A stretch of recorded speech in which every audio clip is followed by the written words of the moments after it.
औज़ुबिल्लाहिमिनश्शैतानिर्रजीम बिस्मिल्लाहिर्रहमानिर्रहीम। मेरा नाम जी हाफिज़ मोहम्मद इब्राहिम है ते टैरिटरी सेल्स मैनेजर सरगोदा दे विच मैं बायर क्रॉप साइंस विच काम कर रहा।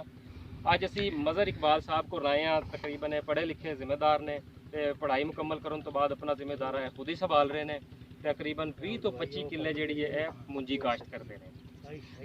मदर साहब ने तकरीबन अजे तक 14-15 एकड़ मुंजी लगा चुके हैं तो कौन सा इलेक्ट्रिक का इस्तेमाल कर चुके हैं। इस प्लाट जिथे असी खड़े हैं तकरीबन अज 20-22 दिन की फसल साड़ी हो चुकी है। आइए असी जानने मदर साहब को कि इन्होंने कौन सा इलेक्ट्रिक का इस्तेमाल किया, इन्होंने की मसाइल सन ते की कहते हैं कौन सा इलेक्ट्रिक ने इन्होंने मसाइल का किवें हल किया। जी अस्सलाम वालेकुम जनाब, कॉन्ट्रैक्ट दवाई का बहुत अच्छा रिजल्ट है और कॉन्ट्रैक्ट दवाई और डीला समाकी घोड़ा का बहुत ज़्यादा कंट्रोल किया है।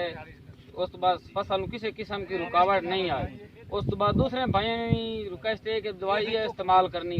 दवाई दे इसका रिजल्ट बहुत अच्छा है। 4-5 साल की दवाई में भगाने लगा किसी का रिजल्ट इतना नहीं अच्छा जितने इस दवाई का रिजल्ट अच्छा है।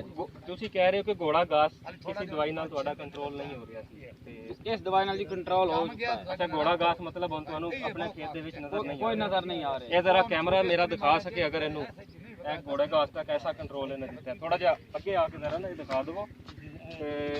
अलहमदुलिल्लाह इस खेत दे विच ना कोई सवांक दा पौधा है, ना कोई डिडन दा, ना कोई घोड़ा घास दा, ना कोई डीले दा।